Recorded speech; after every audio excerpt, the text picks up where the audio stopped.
하나님께서 오늘 우리에게 주시는 말씀은 신약 성경입니다. 사도행전 20장 1절에서 12절 말씀입니다.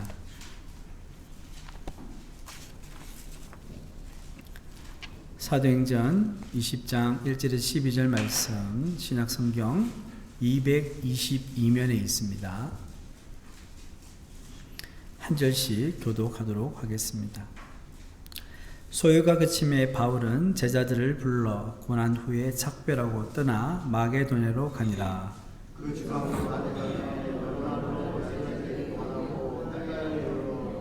거기에 석 달 동안 있다가 배 타고 수리아로 가고자 할 그때에 유대인들이 자기를 해하려고 공모함으로 마게도냐를 거쳐 돌아가기로 작정하니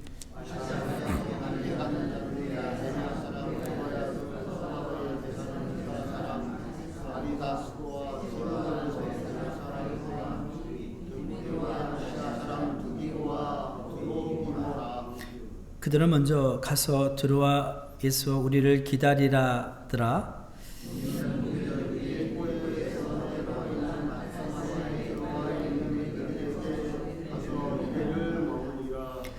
그 주간의 첫날에 우리가 떡을 때려 하여 모였더니 바울이 이튿날 떠나고자 하여 그들에게 강론할세 말을 밤중까지 계속 하매 우리가 모인 뒷다락에 등불을 많이 폈는데 유두구라 하는 청년이 창에 걸터 앉아있다가 깊이 졸더니 바울이 강론하기를 더 오래 하매 졸음을 이기지 못하여 삼층에서 떨어지거늘 일으켜 보니 죽었는지라.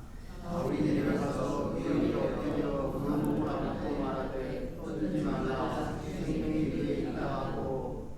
올라가 떡을 떼어 먹고 오랫동안 곧 날이 새기까지 이야기하고 떠나니라. 사람들이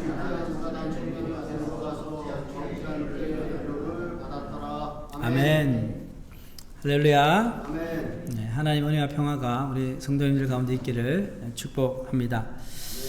사람들은 시간을 잘 관리하고 또 효율적으로 사용하기 위해서 소위 말해서 플래너를 사용합니다. 일정 메모 수첩이라든지 다이어리 수첩 이렇게 이야기하기도 하죠.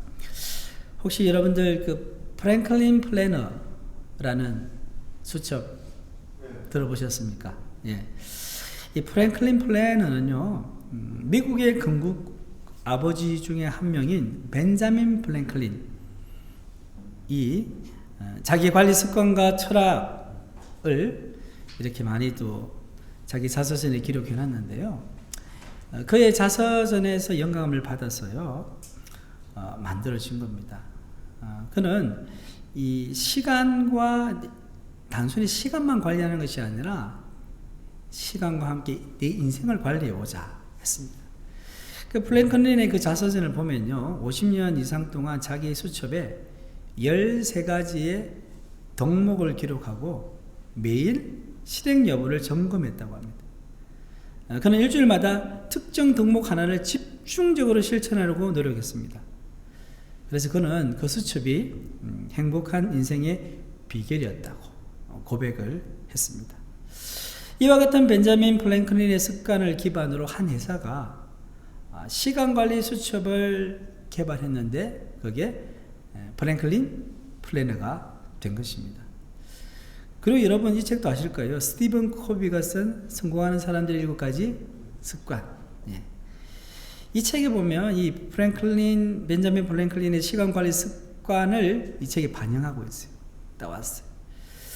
그러면서 이 책이 이제 막 세계적으로 유행하다 보니까 자연스럽게 이 플래너가 전 세계적으로 널리 사용하게 되었다고 합니다. 이 프랭클린 플래너의 활력의 핵심이 뭐냐? 가장 소중한 것을 먼저 하기 위해서 우선순위를 정하는 것입니다. 그게 이제 이 플래너의 핵심이죠. 여기서 가장 소중한 것을 다른 말로 하면 뭘까요? 자신이 가장 소중히 여기는 인생의 가치라고 말할 수 있겠습니다. 이 가치는 자연스럽게 뭘 이야기할까요? 인생의 목적으로 이어지는 것입니다. 인생의 목적에 따라 뭐가 생깁니까? 인생의 목표들이 생기는 것입니다. 그 인생의 목표에 따라서 세부적인 계획들이 생기고 그것이 월간 계획, 주간 계획, 일일 계획으로 이어지게 되겠죠. 지난주에 제가 하나님을 믿는 사람들, 우리가 가질 인생의 목적이 뭐라고 했습니까?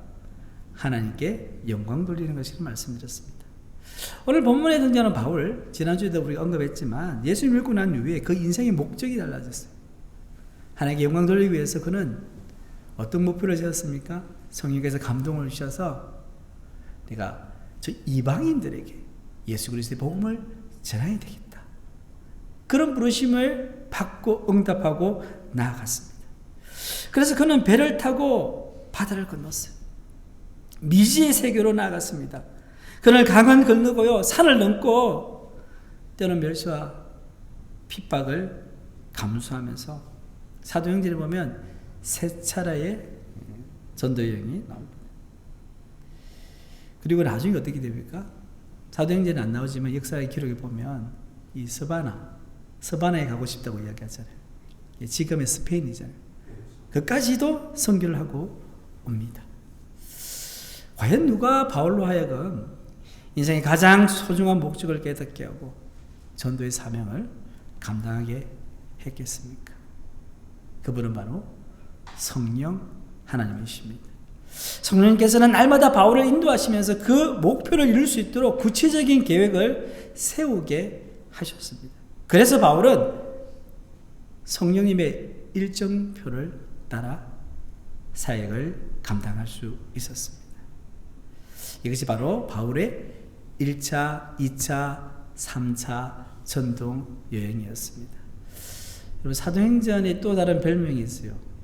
혹시 아시는 분 있습니까? 예, 그렇습니다. 성령행전이에요, 성령. 그래서 여러분, 액처 29 들어보셨어요? 액처 29? 이 사도행전이 영어로 하면 액처잖아요. 액처인데 29는 29장. 그래서 사도행전이 28장까지 기록되어 있는데 29장은 누가 기록하느냐? 우리가 기록하자는 거예요. 성령님의 인도하심 따라서 우리가 기록하자는 거죠. 그래서 오늘 말씀을 통해서 몇 가지 교훈을 한번 살펴보기로 원합니다. 첫 번째는요, 성령님의 일정표대로 살아야 합니다. 우리 본문 1절에서 3절 말씀을 함께 읽어보겠습니다.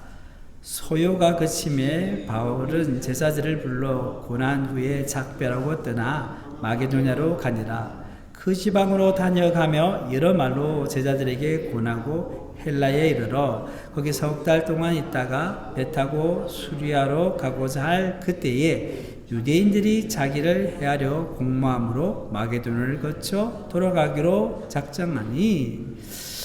여러분, 요 짧은 이 3절 말씀이요, 여러분, 장소가 엄청 바뀌었어요. 제가 가만히 보니까 마치 성지순례 코스처럼 되어 있습니다. 예, 바울의 전도의 여정에 축약적으로 묘사를 하고 있어요.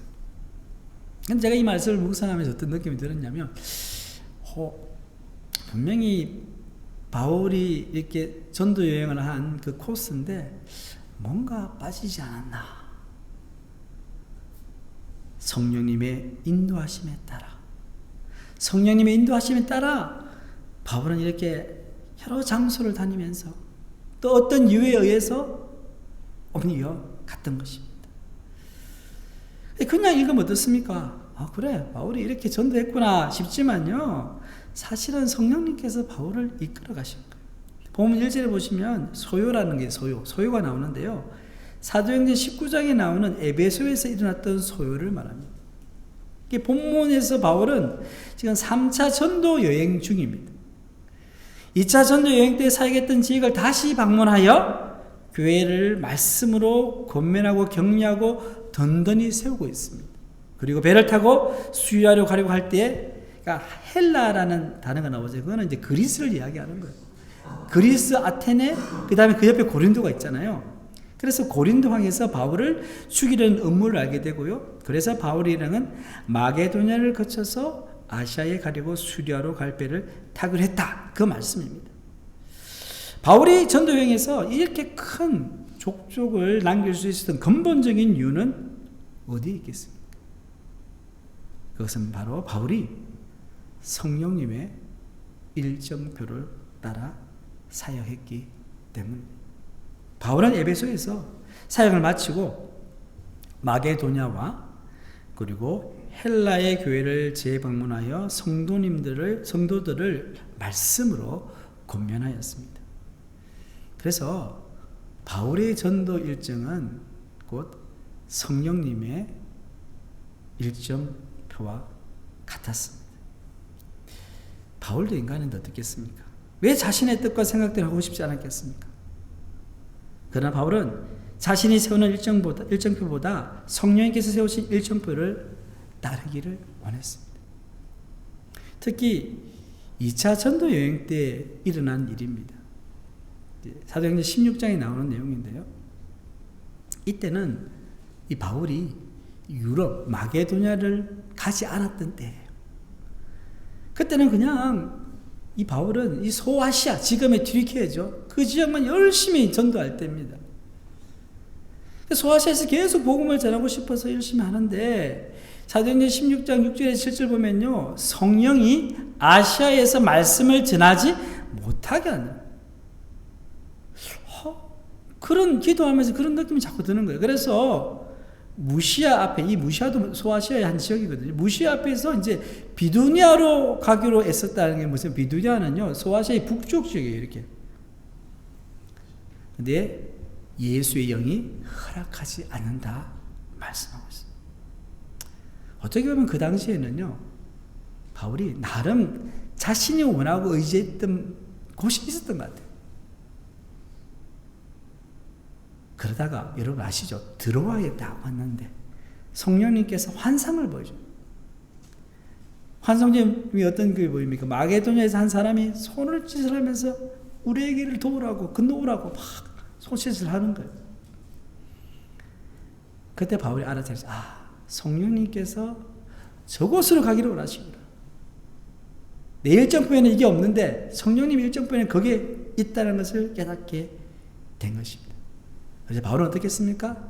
자신의 일정을 탁 취소하고는 성령님 일정표대로 따라갔던 것입니다. 성도 여러분, 여러분은 성령님의 일정표를 의식하며 살아가십니까? 아니면 나의 가치와 목표에 따른 일정표대로 살아가십니까? 일정표를 하니까 되게 좀 깝깝한 느낌이 드십니까?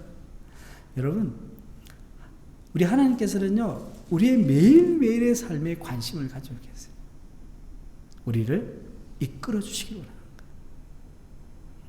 갈라디아 6장 7절에 8절 말씀입니다. 우리 함께 읽어보겠습니다. 스스로 속이지 말라. 하나님은 업신여김을 받지 아니하시나니 사람이 무엇으로 심든지 그대로 거두리라. 자기 육체를 위하여 심는 자는 육체로부터 썩어질 것을 거두고 성령을 위하여 심는 자는 성령으로부터 영생을 거두리라. 자기 육체를 위하여 심는다. 무슨 말일까요? 세상의 가치를 따르는 거예요. 돈을 따르고 명예를 따르고 권력을 따르고 육신의 정욕, 안목의 정욕, 이생의 자랑, 이런 것들을 따라가는 거예요. 그러다 보면 어떻게 됩니까? 썩어질 것을 거둔다는 거예요. 여러분, 우리가 돈 많이 있으면 좋겠지만 돈을 가지고 우리가 천국에 갈 수 있습니까? 복하사요. 다 썩어질 것이거든. 반면에 성령을 위해 심자는 건 뭘 얘기할까요? 거룩한 가치를 붙잡는 겁니다. 하나님의 나라, 하나님의 영광, 하나님의 의와 하나님의 말씀을 붙잡고 살아가는 삶을 의미합니다. 여러분, 나폴레옹 아시죠? 그죠? 그가 한 유명한 말 중에 내 사전에는 불가능이 없다. 얼마나 교만하고 건방진 말입니다. 하나님 보시니. 지중해 코르시카 출생, 아주 시골 출신입니다. 여러분, 나폴레옹도 키가 저처럼 작았어요. 그때 어떤 꿈을 가지고 있었어요. 내가 한번 좀 위대한 사람이 되어보겠다. 저는 프랑스 육군 사관학교에 입학했습니다. 탁월한 포병술과 리더십을 발휘했어요. 전쟁 거기 가서 이기고 하니까요. 진급에 진급을 거듭하게 되고요. 그러면서 이집트 전쟁에 이기게 되고요. 온 유럽을 군사력으로 정복할 그런 위세를 가졌어요. 그래서 쿠데타를 일으켜서 황제에 즉위하지 않습니까?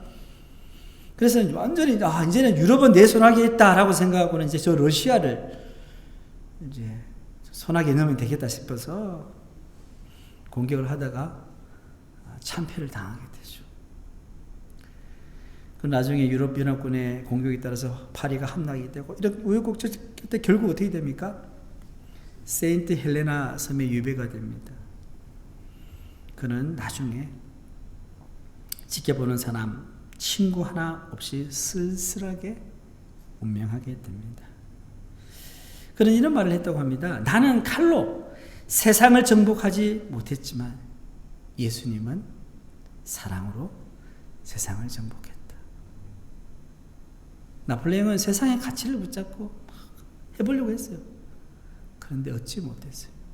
그런데 예수님은 사랑으로 세상을 정복하셨다는 것입니다. 거룩한 가치를 가질 수 있는 방법은 뭡니까? 그것은 성령님과의 깊은 교제에 있습니다. 하나님의 말씀이 그것입니다.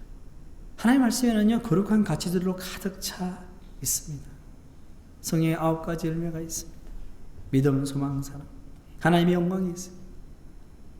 그래서 우리가 성령님의 도우심과 인도하심으로 말씀을 읽고 들을 때 우리 인생이 바뀌는 거죠. 기도 생활도 그렇지 않습니까? 우리가 정해진 시간에 또 수시로 하나님께 내 마음을 드리고 내 영혼과 내 생각을 주님께 집중하여 기도할 때 성령께서 감동 주십니다. 우리의 삶 가운데 그렇잖아요. 선택해야 될 순간이 있지 않습니까? 때로는 감정적으로 막 흔들려서 화가 나고 짜증날 때도 있지 않습니까? 그것도 어떻습니까? 성령님께서 때로는 우리에게 그만하자 라고 말할 때가 있잖아요. 그럴 때 순종하게 되면 하나님의 놀라운 역사가 일어나게 되는 것입니다. 두 번째는요, 성령님의 일정표대로 사는 사람에게 동력자를 붙여주십니다. 본문 4절에서 6절 말씀을 함께 읽겠습니다.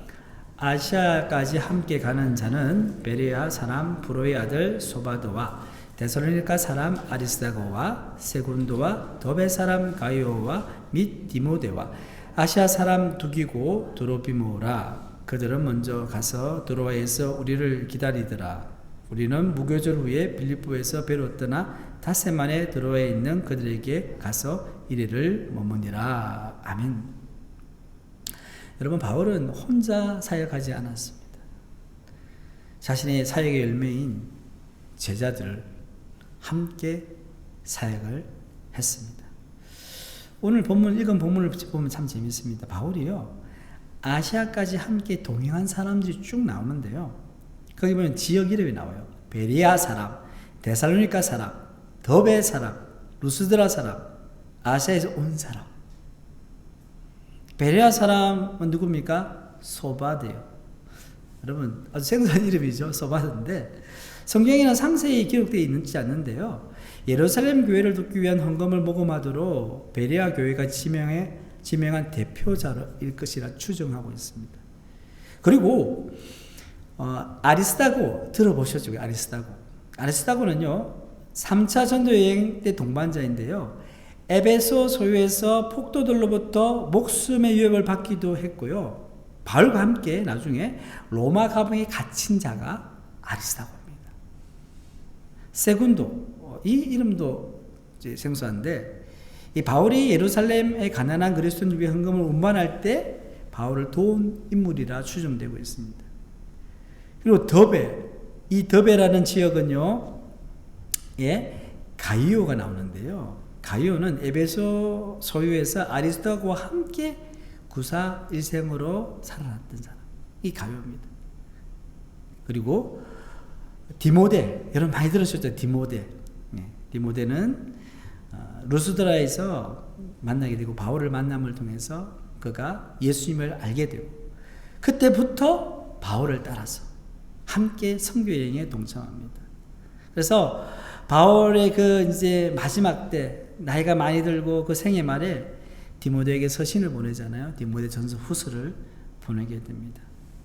그리고 두기고와 드로피모는 아시아에서 온 사람들인데요. 이 사람도 상당히 바울과 함께 사역을 잘 감당해 왔습니다. 여러분, 바울은 이렇게 가는 곳마다 사람을 세웠습니다. 동력자를 만났습니다. 이것은 뭘 이야기합니까? 우리가 성령님의 일정표 따라, 성령님의 뜻에 따라 우리가 사역을 하다 보면 하나님께서 우리가 그 사역을 하도록 혼자 내버려 두시는 것이 아니라 성령 하나님께서 함께 하실 뿐만 아니라 하나님께서 동력자를 이처럼 붙여 주시는 것입니다. 우리의 삶이 성령님의 인도하심을 받게 되면 성령님께서는 우리의 부족한 점을 채우기 위해서 사람을 붙여주십니다. 제가 담임 목사로서 이렇게 목회하지만 저 혼자 뭘 목회를 하겠어요? 주님께서 성도들로 하여금 함께 서로 협력함을 통해서 교회를 아름답게 세우게 하시는 것입니다. 그래서 여러분, 우리가 성령님의 뜻대로 살아가면요, 새로 어디를 이사를 가더라도요, 하나님께서 좋은 이웃을 붙여주세요. 몸이 아프더라도 병원에 가면 좋은 의사 선생님 붙여주시고 약사를 붙여주시고, 또 때로는 여러 가지 상황 때문에 빨리 이사를 가게 되면 또 교회를, 또 새로운 교회를 찾는 거 참 쉽지 않잖아요. 성령님의 인도하심 따라가면 또 좋은 교회와 목사님을 만나게 돼요. 이처럼 성령님께서는 우리를 이끄실 뿐만 아니라 좋은 사람들을 만나게 주심을 우리는 알 수 있습니다. 제가 둘러서 선교선에서 이제 처음 사역을 할 때요, 제가 어학 연수를 하긴 했지만 영어가 잘 안 됐어요. 말하는 것도 어렵지만 일단 잘 안 들렸어요. 그래서 굉장히 힘들었는데 첫 해에. 그래서 그런 이제 아시아 한국 사람뿐만 아니라 이제 영어 잘 못하는 분들을 또 그 둘러서 배에서는요, 영어를 또 가르쳐 주더라고요. 그래서 이제 기억나는 메리라는 선생님이 계셨고, 또 한 분은 이제 저보다 나이도 어린데 미국 청년인데 되게 미국 사람답지 않는 그런 미국인. 그러니까 미국 사람이 약간 좀 뭐랄까 좀 자신감이 대단하고 막 그런 사람 성향이 많아요. 적극적이고. 그런데 이 형제는 좀 조용하면서 이게 눈빛을 보면은 저를 좀 극렬한 마음으로 보고 있는 느낌이 들었어요. 그러면서 저도 이제 그러니까 자연스럽게 잘 안 되는 영어로 막 이야기를 하고 하니까 여기도 잘 들어주고 하면서 되게 예의 바르게 정중하게 저를 대하는 거라서 제가 그런 이야기를 하니까 도와주겠다고 그러면서 이제 영어 발음도 이렇게 수정해주고 막 그렇게 했어요. 그러면서 여러 사람들의 도움으로 제가 둘러서에서 영어를 조금씩 배워나가면서 사역을 감당할 수 있었습니다. 하나님의 뜻대로 사역을 하고 하다 보니까 하나님께서 돕는 자를 보내주셨습니다. 얼마나 감사한지. 세 번째는 어떤 장애물도 성령님의 일정표를 따라가는 사람의 길을 막지 못합니다. 본문 7절 12절 말씀은 다 읽진 않겠는데요. 이 내용이 이렇습니다. 바울이 이제 드로아에 딱 도착을 했는데 7일을 머무는데요. 거주관의 첫날 해놨잖아요. 그 거주관의 첫날이 뭡니까? 주일날이에요. 주일날. 예수님께서 안식 후 첫날에 부활하셨잖아요. 그러니까 주일날. 이제 드로아에서 마지막 날을 보내는 거예요.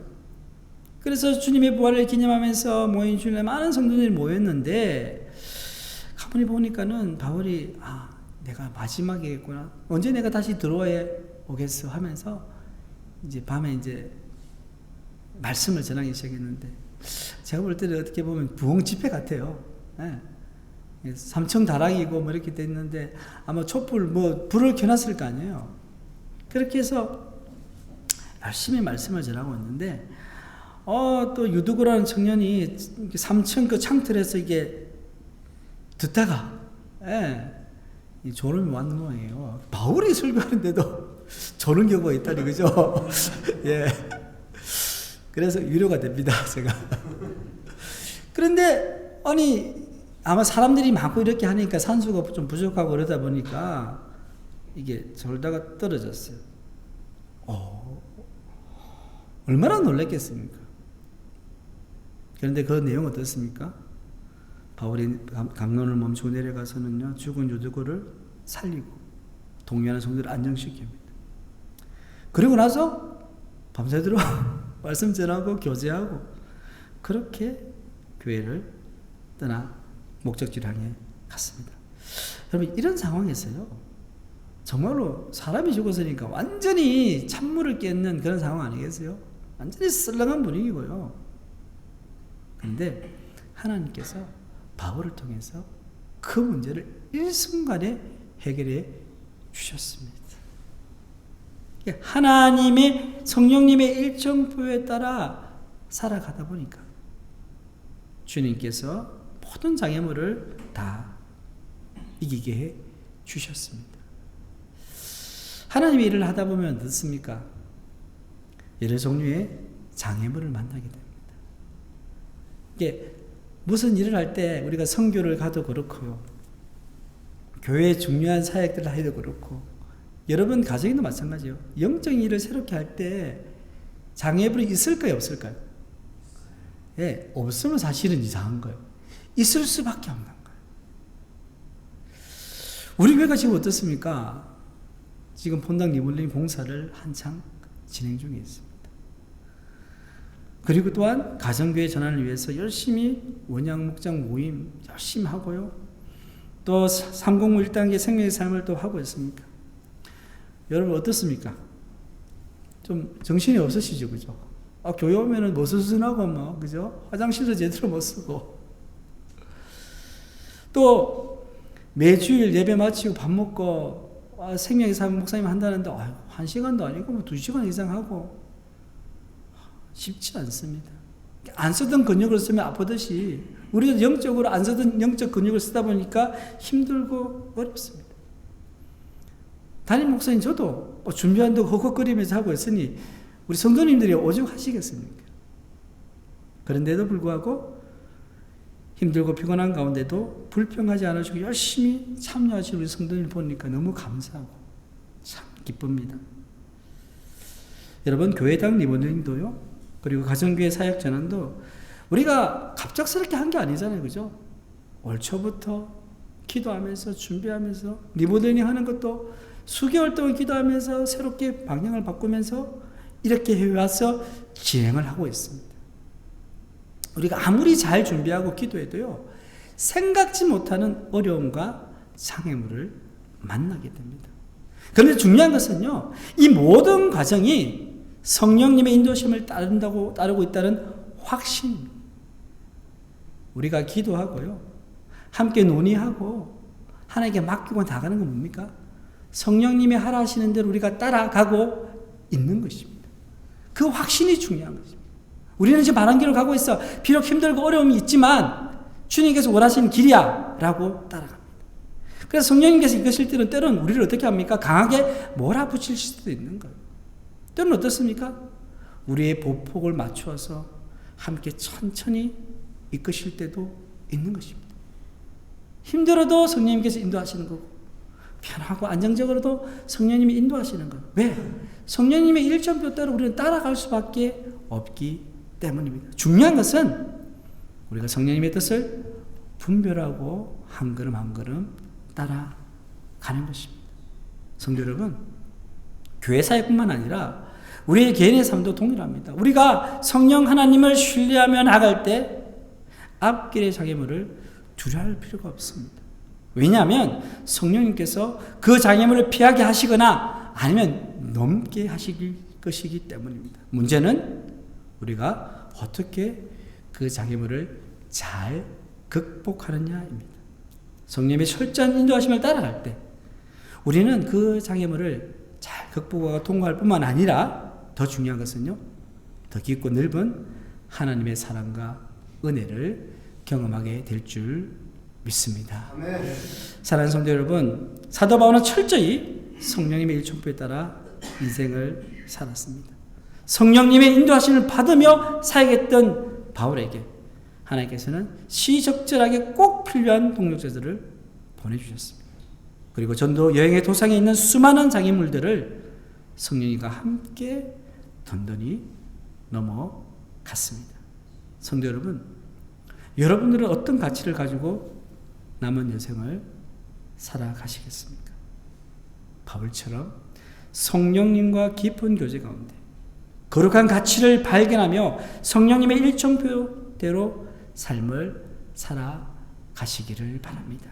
그리하여 하나님 앞에 서는 날 착하고 충성된 종이라는 칭찬을 받는 우리 모든 성도들 다 되시기를 주님의 이름으로 축원합니다. 하나님 아버지 참 감사합니다. 우리에게 인생의 중요한 가치를 주시고 목적을 주시고 하나님의 영광을 위한 삶 가운데 우리에게 각 재능과 삶의 여건에 따라서 사명을 주시고 인생의 구체적인 목표들을 주시면 너무나 감사합니다. 주님, 이제는 우리의 뜻과 우리의 생각이 아니라 성령님께서 인도하시는 그 길을 걸어갈 수 있도록 주님 도와주시옵소서. 때로는 장애물이 있을 수 있습니다. 그럴 때마다 기도하면서 그 장애물을 주님과 함께 넘어가게 하여 주시고 또 하나님의 힘들고 어려울 때 하나님께서 합당한 자들을 동역자를 붙여주심을 통하여서 혼자가 아니라 우리가 함께 손잡고 주의를 감당할 수 있도록 도와주시옵소서. 그래서 정말 주님 앞에 서는 날 착하고 충성된 종이라 칭찬받는 모든 성도님들 다 될 수 있도록 은혜를 다하여 주시옵소서. 아멘. 이 모든 말씀 우리 주 예수님의 이름으로 기도드립니다. 아멘. 아멘.